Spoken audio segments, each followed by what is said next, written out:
surah Fussilat ayat ke-30. Surah 41 ayat 30. A'udzu billahi minasy syaithanir rajim. Mari bersama-sama, 1, 2, 3.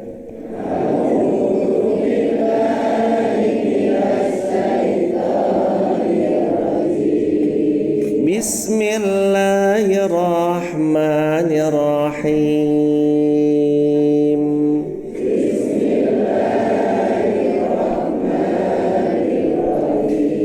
Innal ladzina qalu rabbunallah tsumma istaqamu tatanazzalu alaihimul malaikah alla takhafu wa la tahzanu wa abshiru bil jannah wa abshiru bil jannah allati kuntum tu'adun. Jamaah yang dirahmati Allah, mohon berkenan boleh maju lagi sampai ke depan hadirin, biar yang di luar bisa masuk. Gak apa-apa di sini hadirin.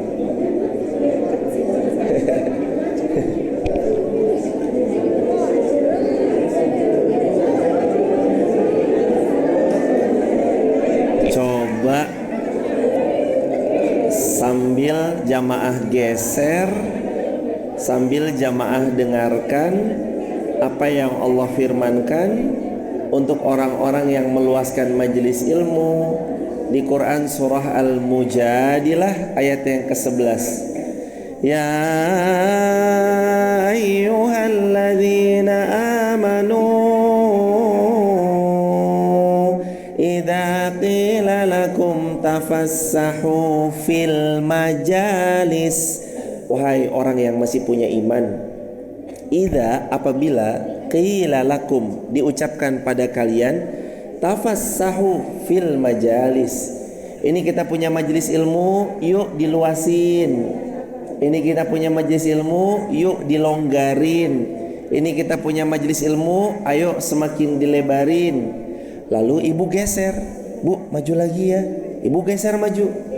Ayo pak maju lagi, geser maju. Ayo dek soleh maju lagi, geser.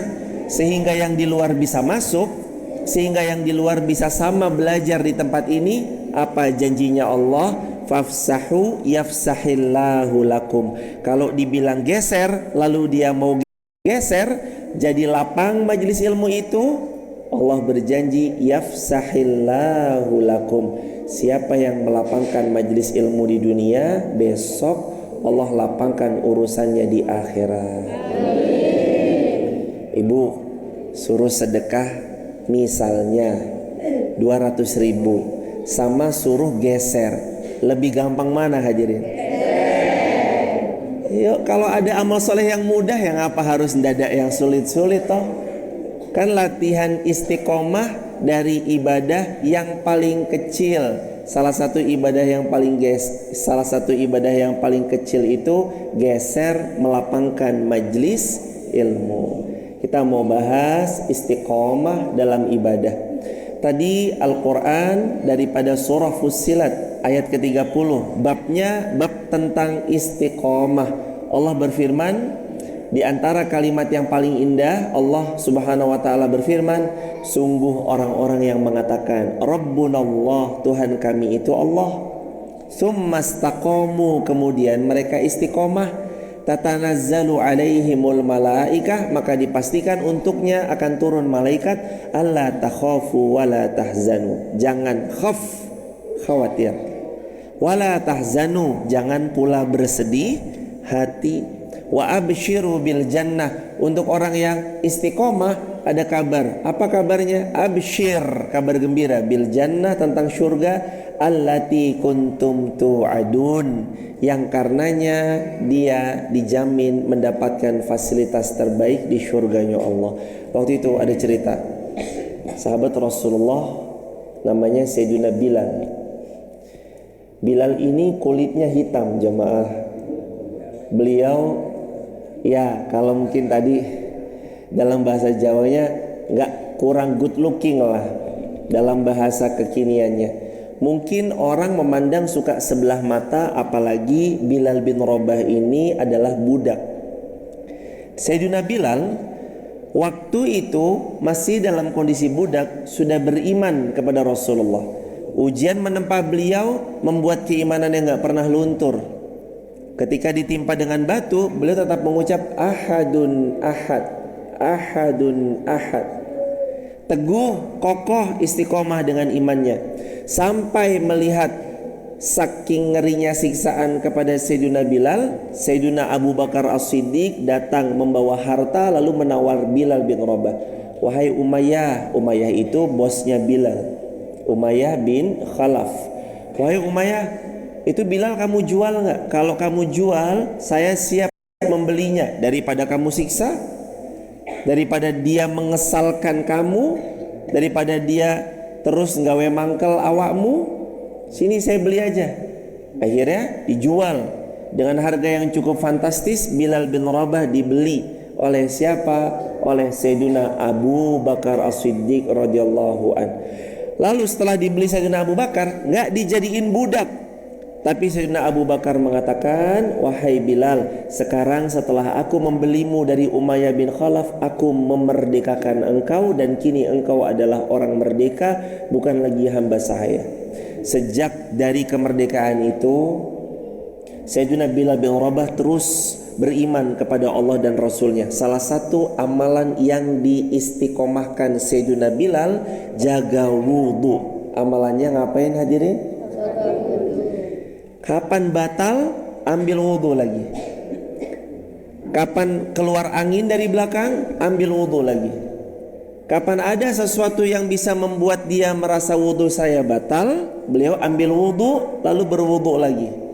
Dan uniknya gak cukup cuma menggantung wudhu, tapi ada amalan yang kedua. Habis wudhu beliau istiqamah sholat 2 rakaat, yang sekarang masyhurnya namanya sholat sunnah syukril wudhu. Sholat sunnah 2 rakaat setelah wudhu, setelah berwudhu. Istiqomah 1 hari beliau lakukan, hari besoknya beliau lakukan, hari berikutnya beliau lakukan. Bahkan kalau beliau ini sholat zuhur, sholat asar pakai 1 wudhu, wudhunya zuhur itu biasa. Nanti mungkin maghrib dan isya pakai 1 wudhu, wudhunya sholat maghrib itu biasa.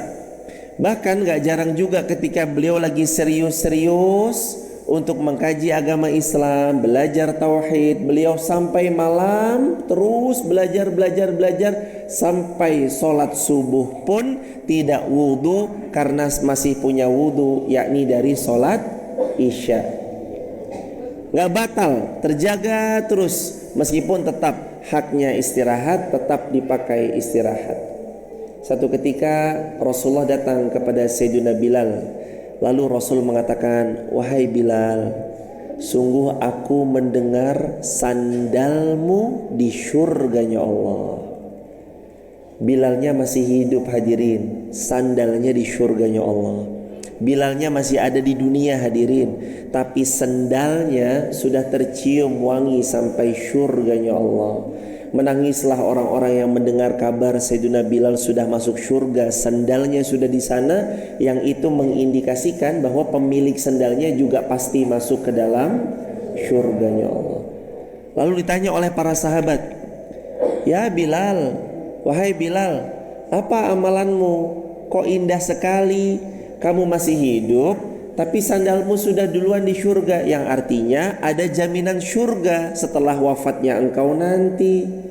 Kata Sayyidina Bilal, tidaklah aku melakukan sesuatu kecuali aku hanya menyambung wudhu. Apa yang dilakukan? Hanya menyambung wudhu. Apa hukum menyambung wudhu? Bukan wajib, itu hanya sekedar sunnah yang dianjurkan. Batal wudhu lagi, batal wudhu lagi, batal wudhu lagi. Hanya itu yang beliau lakukan. Ditambah habis wudhu sholat sunnah 2 rakaat, sholat sunnah syukril wudhu.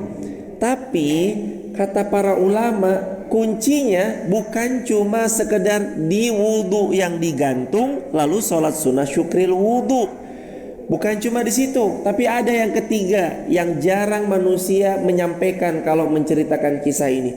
Apa kunci yang ketiga? Sayyidina Bilal bin Rabah masih hidup di dunia, sandalnya sudah terdengar sampai surga. Ada jaminan surga untuk beliau. Bukan cuma sekedar jaga wudhu, bukan cuma sekedar sholat sunnah syukril wudhu, tapi beliau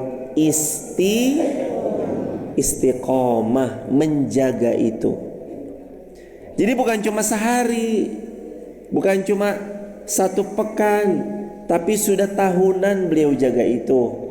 Di hadapan kami ada mbah yang istiqomah, sedari mudanya memakmurkan masjid Al-Muttaqin Seribit. Ada wajah-wajah ibu ahli-ahli surga yang juga istiqomah memakmurkan masjid Al-Muttaqin Seribit. Kalau saya mah datangnya ya kesini paling 4 bulan sekali, 6 bulan sekali. Kalau jamaah datang ke sini setiap hari memakmurkan masjid ini, itu loh jamaah yang namanya istiqomah. Makanya orang yang paling dicintai Allah itu ternyata bukan yang sesekali atau sebulan sekali, bukan. Tapi yang Allah cintai mereka, Allah ganjar, absyir bil jannah. Nih surga, kabar gembira buat kamu. Tempat tinggalmu ini surgaku, nanti aku siapkan untukmu. Siapa mereka yang dapat jaminan surganya Allah? Summastaqamu. Mereka adalah orang-orang yang istiqomah. Mulai sekarang saya ngajak diri saya ngajak kita semua, hayo belajar istiqomah. Jamaah, istiqomah itu berat. Ya memang kalau mau mudah namanya bukan istiqomah tapi istirahat. Istiqomah itu memang berat. Makanya dia perlu kuda-kuda yang kuat, rajin setiap subuh mengaji, itu butuh istiqomah. Jamaah datang ngaji begini butuh istiqomah. Ada yang matanya sudah 10 watt udah sambil ngantuk-ngantuk, ada yang udah mencari sandaran lagi, terus habis sandaran apa begini namanya, sikap apa ini begini, sedakep. Habis nyari sandaran sedakep, habis itu kriap-kriap, habis itu nunduk, habis itu bablas tidur. Tapi apa yang membuat jamaah mau datang? Tadi disampaikan oleh Mas pembawa acara, umurnya kajian ini sudah berapa tahun Mas? 2 tahun. Udah pertemuan yang ke-100 104. Ini bukan kaleng-kaleng loh jamaah, bukan main-main loh hadirin. Lah kalau ngadain ngaji cuma sekali lebih mudah. Tapi kok ngajinya berkali-kali, rutin, istiqomah. Itu yang membuat tadi kami mendoakan di depan saya wajah-wajah ahli syurga semuanya. Karena memang begitu. Di antaranya dijamin orang yang istiqomah, wa abashiru bil jannah. Abshir bil jannah. Kabar gembira untuk mereka yang istiqomah ya. Maka lihat Sayyidina Bilal itu bukan melihat hanya sekedar ya dia mah jaga wudhu, ya dia mah sholat sunnah syukril wudhu. Ada yang gak terlihat apa yang dilakukan Sayyidina Bilal? Istiqomah. Hadirin, istiqomah itu karunia Allah. Sampai-sampai dalam kalangan santri dulu kami sering dinasehati oleh kiai-kiai di Mu'alimin Jogja, Guru-guru kami menyampaikan bahwa istiqomah muna lebih baik dari alfi karomah, 1000 karomah. Orang istiqomah itu jamaah karunia terbesar dari Allah. Dia bisa datang ngaji sesekali, tapi untuk rutin itu butuh taufik pertolongan Allah. Dia bisa sedekah sepekan sekali, sedekah sebulan sekali, tapi untuk setiap subuh merutinkan sedekah itu butuh taufik dari Allah. Istiqomah itu butuh pertolongan Allah. Maka hadirin, apa yang saya harus punya supaya istiqomah? Ada 3 yang harus kita punya supaya kita istiqomah. Yang pertama, istiqomah butuh dipaksakan. Istiqomah butuh diapakan hadirin? Belajar pelan-pelan, maksakan kebaikan. Majelis ilmu hadir. Enaknya sekarang tuh ya tidur, betul? Tapi iman yang memicu, memacu, memotivasi buat istiqomah mengatakan nanti istirahat ya istirahat, tapi sesudah ngaji saya datang, saya ngaji, saya catat, saya paksakan untuk mendengarkan kajian walaupun sambil mengantuk. Itu namanya memaksakan. Amal salih kalau nggak dipaksakan, kita ya nggak ngamal-ngamal hadirin. Sedekah kalau nggak dipaksain ya tidak sedekah. Ngaji, deres Quran, kalau nggak dipaksain buka dan deres Quran, ya nggak baca. Baca Quran paling Ramadan doang. Itu pun hari pertama, semangat luar biasa. Ayo, hari pertama Masjid Al-Muttaqin Seribit, hari pertama sholat tarawih, bludak sampai parkiran, betul? Tar hari ke-28 Ramadan, 29 Ramadan, kemana hadirin? Buat kue nastar, udah buat ini dan itu. Nah itu loh jamaah, ramai yang pertama Ramadan, tapi sesudahnya itu yang istiqomah yang bisa bertahan. Makanya nomor 1 istiqomah dari 3. Yang pertama butuh paksakan datang majelis ilmu, paksakan nulis, paksakan baca Quran, paksakan sedekah, paksakan dengerin YouTube isinya murotal Quran, paksakan dengerin tausiah, paksakan nyetel radionya yang faedah, paksakan untuk ketemu orang senyum, paksakan untuk paksakan berbuat baik. Awalnya dipaksa, lama-lama enak kalau udah terbiasa. Oh nyari ibu fulana, wes kalau ibu fulana jam segini gak ada di rumah mesti lagi ngaji. Mau nyari Pak Fulan, iya Pak Fulan itu kalau jam 6 sampai jam asar pasti di ladang. Kalau bada asar sampai maghrib udah di rumah. Bada maghrib pasti kalau mau nyari di masjid. Itu udah jadi karakter. Kenapa? Awalnya dipaksakan. Sahabat Nabi itu sering banget jamaah saling memotivasi. Kalau kamu nanti gak bangun, kamu bangunin aku. Kalau aku bangun, aku gantian ketuk rumahmu untuk bangun. Ngapain mereka? Saling memotivasi. Itu sebabnya yang kedua, istiqomah butuh teman. Tentunya semua awalnya diri sendiri, tapi nanti seiring berjalannya waktu, kita itu kan makhluk sosial. Cenderung kita lebih seringnya interaksi sosial, punya teman, pergaulan, punya circle, punya tetangga. Gimana cara yang kedua supaya istiqomah? Cari teman yang baik, lingkungan yang baik, cari persahabatan yang baik, yang dengannya kita bisa istiqomah. Contoh, waktu daripada Sayyiduna Salman Al-Farisi main ke rumah Abu Darda. Lalu terus kemudian dia melihat Abu Darda lagi puasa. Saya tuh gini-gini pengen juga lah seperti Abu Darda. Meskipun terus kemudian Salman minta dihargai sebagai tamu, minta ditemani untuk makan. Tapi ada juga dalam hati bahwa yuk kalau dia aja bisa kenapa saya enggak. Dia puasa saya juga mau ikut. dia berbuat baik, saya juga mau beramal salih. Sampai itu loh sahabat, sampai itu loh jamaah. Ada seseorang anak awalnya nggak bisa baca Quran. Orang tuanya ya belum bisa baca Quran, jadi nggak bisa ngajarin anaknya baca Quran. Anaknya ini dimasukkan ke pondok pesantren tahfizul Quran. Isi santrinya waktu itu 11 orang. 10 temannya dia hafal dan bisa baca Quran. Cuma dia tok yang belum bisa baca Quran, dan dia nggak hafal Al-Quran kecuali cuma kulhu, al-falak, an-nas. 1, tapi temannya 10 hafal Quran dan bacaannya bagus. Hari pertama, ayo saya ajarin. Hari kedua sudah mulai malu-malunya hilang dan dia mulai belajar. Hari ketiga fokus deres. Hari keempat, hari kelima, bulan pertama bisa baca Quran. Kenapa? Karena teman-temannya adalah lingkungan yang mencintai Al-Quran. Lanjut, 6 bulan pertama bukan cuma sekedar bisa baca Quran. 6 bulan pertama dia menghafal Al-Quran. Bahkan suaranya sudah senada dengan imam-imam yang cukup ternama.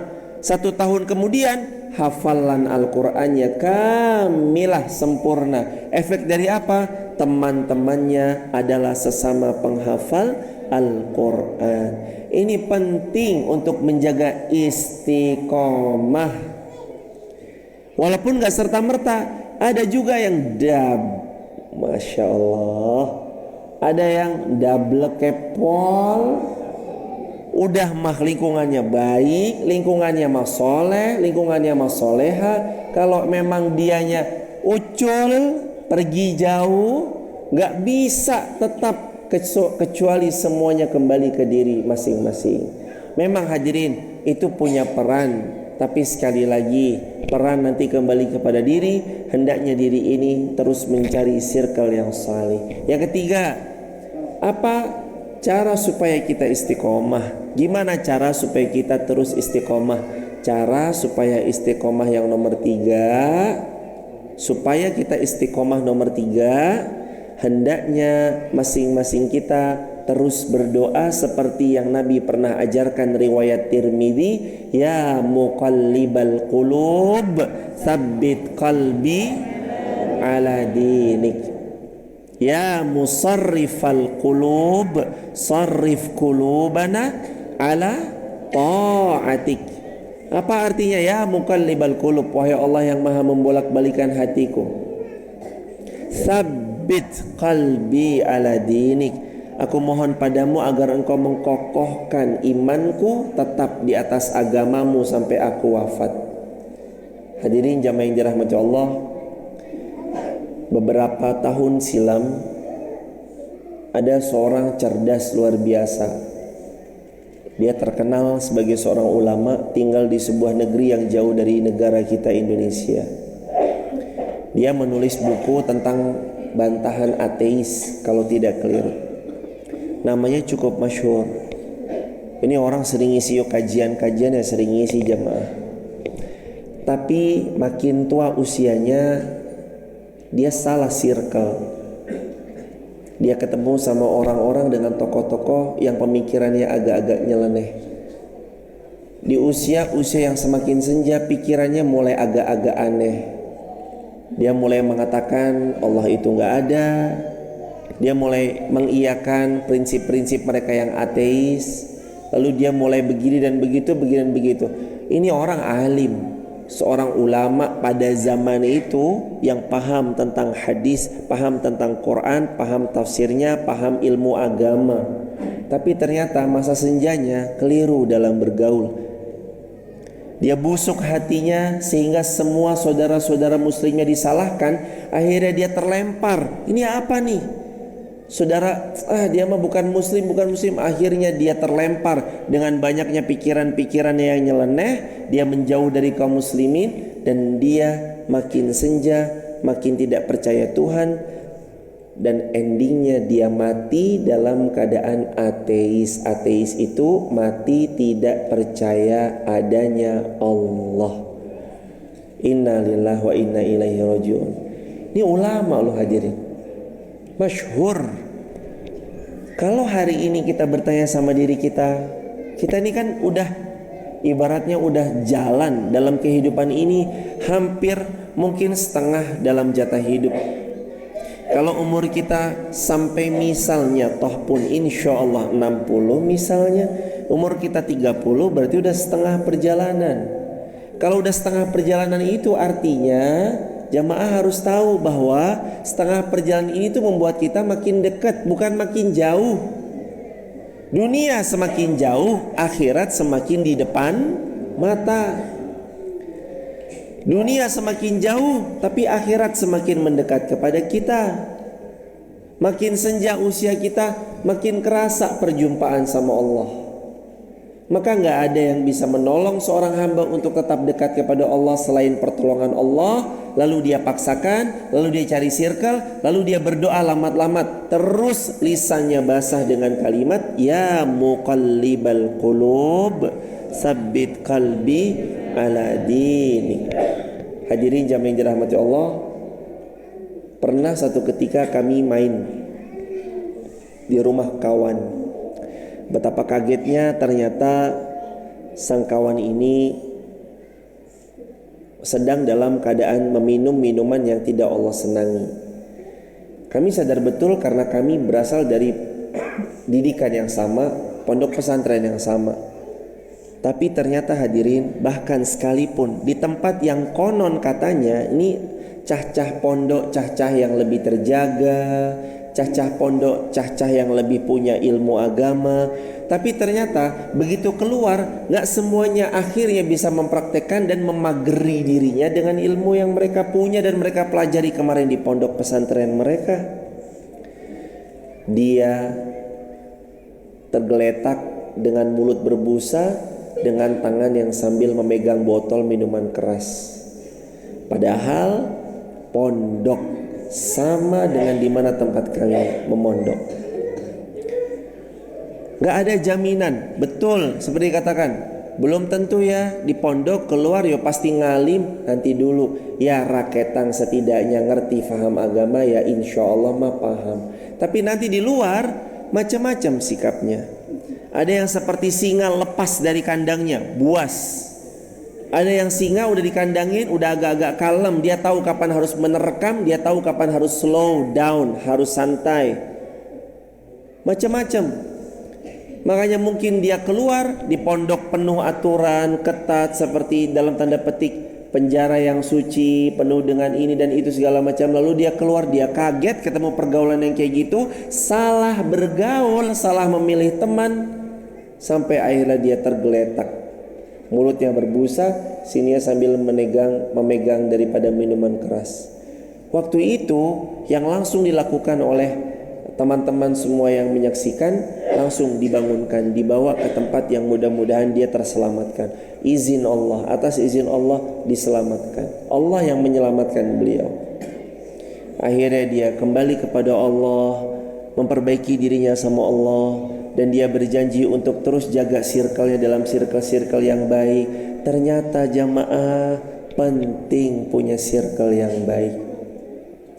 Waktu itu juga ada kejadian, dan ini kisahnya di salah satu kota besar dan masyhur sampai ke telinga kami.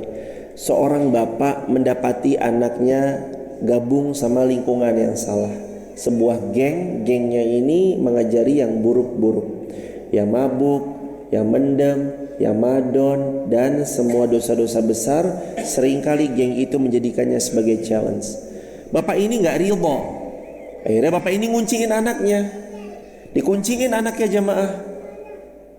Dibilang sama kakeknya, sama neneknya yang tinggal bersama dan sama istrinya, kakek, nenek, istriku, tolong ini anak saya kunci dari luar, jangan pernah dibuka. Nanti kalau dia buka, dia kegabung sama gengnya lagi. Bapaknya ini pergi kerja. Namanya seorang nenek ngelihat cucunya merengek, bukain. Akhirnya sang nenek ngambil kunci, dibuka jamaah. Begitu dibuka, anaknya kabur. Kabur kemana? Ke markas gengnya. Di markas gengnya dia berbuat yang seperti itu. Ayahnya balik pulang kerja, dia nanya, loh pintunya kok kebuka? Siapa yang buka? Neneknya terus kemudian bilang, saya yang buka. Udah kasihan, biarinlah anak. Loh nek, gak bisa begitu. ayahnya, tapi dia menghormati bahwa ini adalah ibundanya. Nek, ya Allah, doain aja Nek, mudah-mudahan semuanya baik-baik saja. Saya ikhtiar untuk nyari anak itu, tolong Nek didoain. Nyari anak itu jemaah. Bapaknya datengin ke base camp geng tersebut. Geng itu nggak ada di base camp. Dicari muter-muter, polisi nelpon. Handphonenya berdering, dibuka. Ya, gimana Pak Polisi? Pak, boleh ikut kami? Bapak benar bapaknya dari si fulan begini gini gini. Iya benar, boleh ikut kami. Kenapa anak saya di penjara? Udah Bapak ikut kami. Dia pikir anaknya di penjara. Ternyata Pak Polisi ini menggandeng tangan sang bapak, bukan dibawa ke penjara, karena disangka anaknya ditangkap ke penjara. Tapi ternyata dibawa ke mall. Pak, ngapain bawa saya ke mall? Bapak ikut saja. Naik ke lift, turun di lantai 4, masuk ke kamar mandi yang ada di mall di lantai 4 itu. Masuk kamar mandi, dibuka kamar mandinya, anak laki-lakinya tergeletak overdosis begitu jemaah di dalam kamar mandi. Ini putra bapak. Iya benar putra saya. Sambil hatinya itu hancur sehancur-hancurnya bahwa ternyata anaknya sudah dalam keadaan overdosis.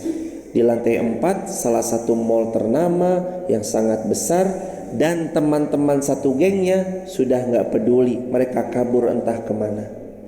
Hadirin jamaah yang dirahmati Allah, kisah demi kisah disampaikan untuk mengingatkan penting punya lingkungan yang baik.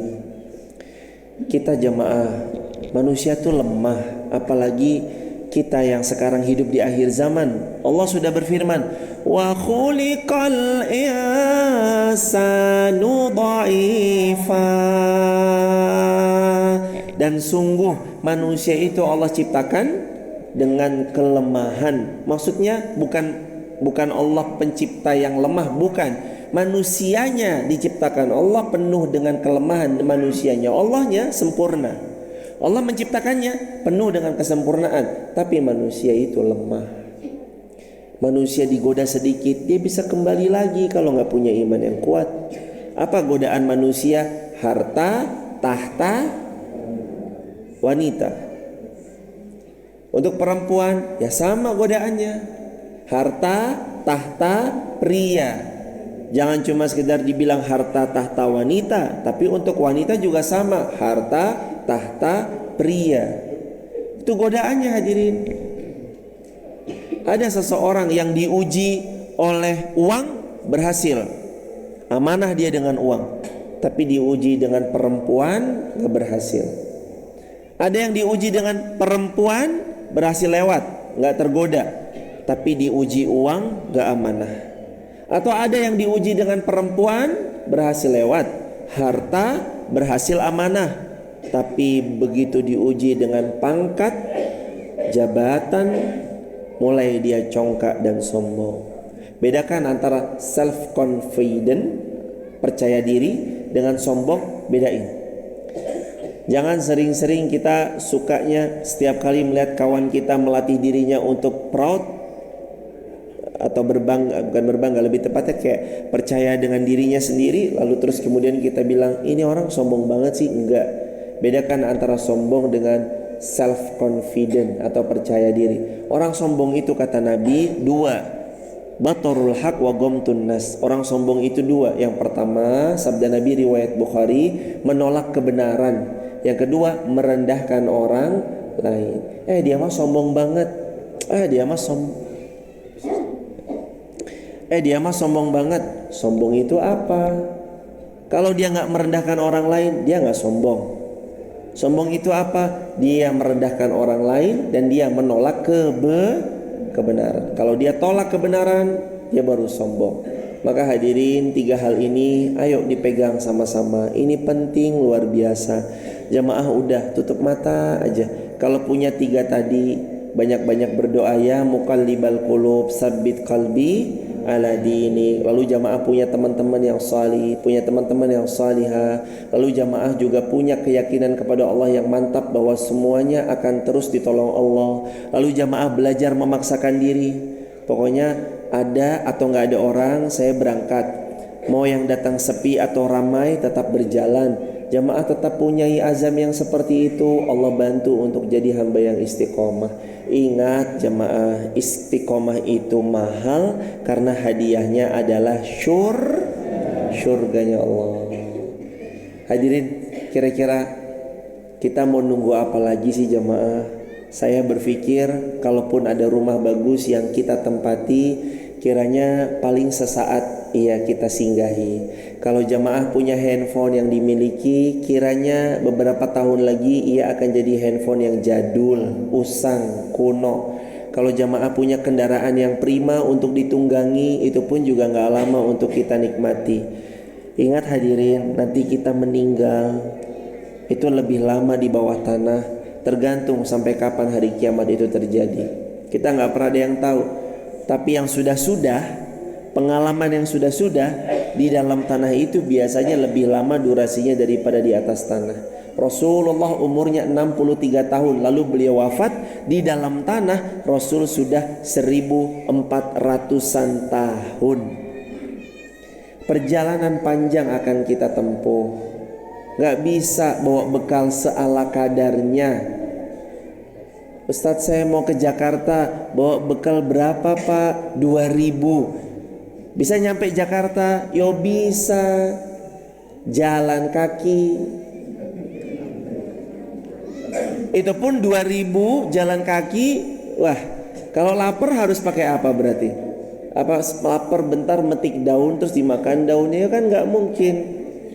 Bahwa ke Jakarta aja kita butuh bekal, apalagi pulang ke sana hadirin. Terus saya mengingatkan berulang kali, hidup kita ini gak lama. Hidup kita ini sebentar, paling lama 60, paling lama 70. Satu persatu dipanggil pulang. Ada salah satu founder kajian ini, Mas Yayan, Allah yarham, semoga Allah merahmati beliau dan seluruh kaum muslimin. Allah lapangkan kubur beliau dan seluruh kaum muslimin. Allah jadikan segala apa yang beliau upayakan jadi jariah untuk beliau. Hadirin tahu bahwa pernah kebayang usia muda akan dipanggil Allah berpulang? Kan enggak. Pikiran kita, nanti kalau sakitnya udah parahnya banget barulah mati. Menurut kita kan gitu. Tapi lawung jamaah, ada orang meninggal kesedek, keselak, lagi minum bismillah, keselak meninggal jamaah. Ada orang sehat, gagah pol sehat, istrinya sakit. Beliau nungguin istrinya yang sakit. Lah yang sakit istrinya, yang sehat suaminya. Yang meninggal bukan yang sakit, tapi yang meninggal malah yang nungguin. Itu kan menyatakan kalau kita ini semuanya nanti pulang. Apa bekal kita untuk pulang? Yang ditanya itu hadirin. Jamaah nanti nggak ditanya jam apa, handphone apa. Handphonemu apa? Handphonemu apa? Ya apa? Nggak selesai. Tapi yang ditanya tuh bekal apa yang kita bawa dari amal solih. Yang ngaji dicatat sama malaikat. Ya Allah, ini hambaku. Ya Allah, ini hambamu. Pernah mengaji pada satu ketika di Masjid Mutakin Seribit, maka terimalah ya Allah effortnya, usahanya, perjuangannya. Ada yang datang jauh-jauh, ada yang naik kendaraan, ada yang harus manjat. Naik kan ini treknya naik tuh dari bawah. Aduh pegel yong. Belum lagi di sini sambil ngantuk-ngantuk tapi tetap semangat ngaji. Gimana pun caranya, itu kan di sisi Allah udah mahal jemaah. Pernah waktu itu ditanya oleh Imam Abu Hanifah, wahai imam, janggutmu memutih, rambutmu pun demikian juga memutih. Engkau pun sekarang sudah senja, dan engkau masih memegang pena dan kitab belajar bersama mereka yang usianya lebih muda dari dirimu. Kapan engkau istirahat wahai imam? Kok kayaknya engkau gak punya capek? Kok kayaknya engkau gak bisa di stop? Kok kayaknya engkau sangat begitu bergairah mencintai ilmu kalau sudah berhadapan dengan ilmu? Kapan Anda istirahat? Apa kata Imam Abu Hanifah? Ar-rahah hiya fil jannah. Nanti saya akan istirahat. Kapan wahai imam? Istirahatnya Anda kapan? Nanti istirahat saya ketika kaki saya menginjak ke dalam surga ya Allah. Di dunia memang capek banget. Seperti itu tabiat dunia, capek. Kalau mau gak capek, di surganya Allah. Saya kok kecewa ya Allah. Seperti itu dunia, tempatnya kecewa. Kalau mau gak kecewa, masuk ke dalam surganya Allah. Aduh Yong, Masya Allah, saya sudah banting tulang, kok dapatnya belum banyak. Seperti itu tabiat dunia. Rezekinya cuma setetes, dibagi untuk rame-rame. 7,7 miliar lagi rebutan yang satu tetes. 7,7 miliar manusia di atas muka bumi sekarang lagi berebut yang satu tetes, yakni dunia yang Allah percikkan di dunia ini. Nikmat yang lagi Allah percikkan di dunia ini. Sisanya samudra yang luas diperuntukkan untuk orang-orang yang beriman dan beramal salih. Hadirin, insya Allah kalau waktunya ngaji, asalkan jamaah begini ya, insya Allah hidup kita akan baik-baik saja. Insya Allah mudah-mudahan wafatnya kita husnul khotimah, asalkan jamaah begini ya. Waktunya ngaji, ya wes ngaji jamaah. Waktunya deres Quran, ya udah deres Quran aja jamaah. Waktunya dipintai sodakoh, bahkan kalau bisa sebelum dipintai sodakoh, sedekah aja jamaah. Waktunya kita nolong orang, ya tolong aja semampu kita. Waktunya kita suruh berjuang, ya udah berjuang aja di mana sekarang kita bisa berjuang. Saya orang lapangan, ya udah saya tak di lapangan. Saya orang kantoran, ya udah saya tak di kantor, berjuang dari kantor. Saya orang sosial media, ya sudahlah Anda berjuang di sosial media. Monggo, kita semua nanti punya perannya masing-masing. Jamaah duduk gini jangan cuma dibilang sekedar duduk. Jamaah duduk tuh diliatin sama malaikat-malaikat. Oh, ada ibu fulana, bapak fulan, dicatat malaikat. Lalu malaikat tuh lapor, ya Allah, sungguh mereka yang ikhlas-ikhlas malam-malam ngantuk-ngantuk duduk mendengarkan majelis ilmu. Dibacakan ayat-ayatmu, mereka mendengarkan. Kalau bukan sekarang tuh mau kapan lagi jamaah? Fa aina tadhhabun? Emang kita fa aina tadhhabun? Emang kita mau kemana sih? Kita mau pergi kemana emang sesudah di dunia ini? Pernahkah kita merem aja terus kemudian mikir, saya ntar kalau merem selamanya bawa bekal apa? Gak punya bekal apa-apa kecuali ya Allah ngaji. Bismillah. Ada jalur VIP untuk para penuntut ilmu. Sabda Nabi, man salaka tariqan yaltamisu fihi ilman sahalallahu lahu bihi tariqan ilal jannah. Siapa yang dia berjalan untuk ngaji, budal ngaji, Allah mudahkan besok masuk surganya Allah. Ada jalur VIP untuk yang ngaji. Terus pokoknya ngaji yo ngaji, baca Quran ya baca Quran, tilawah yo tilawah, sedekah yo sedekah. Pas disuruh berbuat baik ya berbuat baik, semampunya barokah hidup kita insya Allah. Itulah istiqomah dalam ibadah. Ingat ya jamaah, bukan cuma sesekali. Bilal ngajarin kita tadi di awal kisahnya Bilal, bukan cuma jaga wudhu satu hari aja, bukan cuma sholat sunnahnya satu kali aja, tapi istiqomah. Yuk sekarang monggo, sekarang lagi ngaji ya istiqomah ngaji. Yang lagi beribadah apapun dengan kebiasaan ibadahnya, monggo istiqomah ibadah.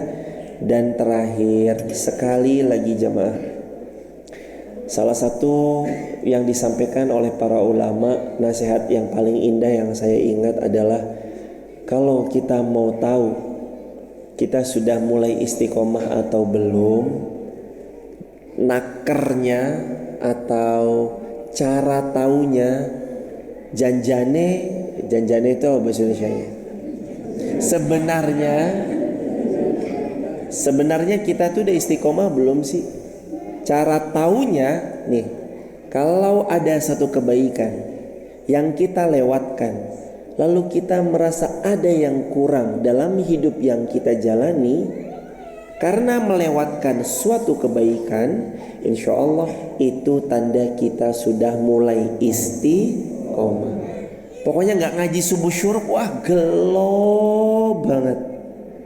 Subuh kok sampai nggak ngaji subuh syuruk, gelo banget. Kehilangan sekali. Kok sampai kalau hari Selasa nggak datang ke Masjid Mutakin Seribit, wah ya Allah, hidup saya tuh kayak kosong. Ya Allah, hari apa toh ini? Kok saya kok harusnya kayak ada apa ya? Tapi kok gelisah, kok ini? Oh iya ngaji. Dah terus dia misalnya kehilangan itu sudah tanda-tanda insya Allah dia istiqomah. Tapi nek ketinggalan ngaji ya biasa wae. Bu, hari Selasa nggak ngaji, sok wae lah. Engko kose, engkau demben. Kan demben artinya dulu kan. Berarti kalau engkau demben entar dulu. Iya gitu. Kalau sampai jamaah ngerasa, aduh kok ada yang kurang ya, Selasa kok saya harusnya datang nih, kok sekarang enggak, itu sudah ada tanda-tanda. Mudah-mudahan kita istiqomah. Udah jamaah wis pegang aja. Yuk ngaji terus, pokoknya kita perdalam lagi agama Islam. Islam tuh nyantai yuk jamaah, enak, yuk nyantai, ya nggak ribet, asalkan kita benar-benar melaksanakan sesuai dengan apa yang telah Allah tentukan. Insya Allah barokah hidup kita. Subhanakallahumma bihamdika, asyhadu an la ilaha illa anta, astaghfiruka wa atubu ilaik. Mari kita berdoa, insya Allah malam ini jadi malam yang penuh barokah, jadi malam yang penuh nikmat, yang membawa kita istiqamah hingga husnul khatimah. Astaghfirullah wa natubu ilaihi. Allahumma shalli ala Muhammad wa ala ali Muhammad. Rabbana alaika tawakkalna wa ilaika anabna wa ilaikal masir. Ya Allah, ampunkan dosa kami ya Allah. Ampunkan dosa kedua orang tua kami ya Allah. Sayangilah beliau sebagaimana beliau menyayangi kami sepanjang masa. Ya Allah, hidup kami sangatlah singkat. Hari demi hari berlalu begitu cepat. Izinkanlah ya Allah kami memiliki amal salih yang Kau ridhoi. Izinkan ya Allah tangan ini mudah untuk berbagi. Izinkan kaki ini gampang melangkah mengaji. Izinkan fikir ini selalu tentang kebaikan ya Allah. Wahai Allah, anugerahkan hidup untuk kami, hidup yang tenang, keluarga sakinah mawaddah warahmah, anak-anak, cucu, cicit, keturunan kami menjadi keturunan yang salih salihah. Hidup kami hindarkan dari riba, hindarkan hidup kami dari utang piutang. Jadikan kami hamba-Mu yang wafat dalam keadaan mati syahid, wafat di tanah suci Mekah atau Madinah, wafat ya Allah dalam keadaan husnul khatimah. Rabbana atina fid dunya hasanah wa fil akhirati hasanah wa qina adzabannar walhamdulillahi rabbil alamin. Kalau jamaah di TikTok, YouTube, Instagram ada yang mau bergabung di grup WhatsApp kajian kami, silakan tap link di bio, sebut nama, asal kota, asal negaranya. Kalau di sini ada yang mau bergabung di grup WhatsApp kajian kami, Ibu save nomor WA saya 0812 13 60 70 20. Terima kasih sudah yang menghafal nomor WA-nya 0812 13 60 70 20. Sebut nama dan tadi ngaji di Seribit Muttaqin. Berkah selalu jamaah. Kita tutup dengan hamdalah. Alhamdulillahirabbil alamin. Kafaratul majlis. Subhanakallahumma wa bihamdika asyhadu an la ilaha illa anta Allahumma arhamna bil Qur'an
doa agar kita menjadikan Al-Quran sebagai pemimpin kita untuk masuk surganya Allah. Allahumma rhamna bil Quran. Lanjutannya apa?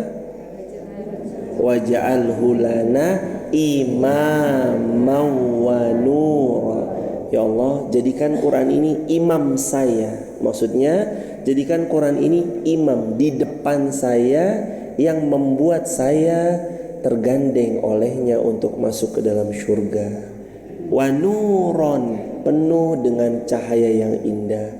Ini kan kita baca dari guru, ustadz, ustazah yang ngajarin kita waktu di surau dulu, waktu kecil kita ngafalin itu. Sekarang itu berbekas di sini dan itu jadi doa terbaik kita. Semoga kita Allahumma rhamna bil Quran. Hidup kita dirahmati karena kita belajar Al-Quran. Barakallahu fikum. Subhanakallahumma bihamdika asyhadu an la ilaha illa anta astaghfiruka wa atubu ilaik. Assalamualaikum warahmatullahi wabarakatuh. Buat teman-teman yang mau bergabung di grup WhatsApp kajian kami, silakan tap link di bio, sebut nama, asal kota, asal negara ya sahabat. Terima kasih ngaji malam membersamai, barakallah, sudah membersamai di ngaji malam, barakallah.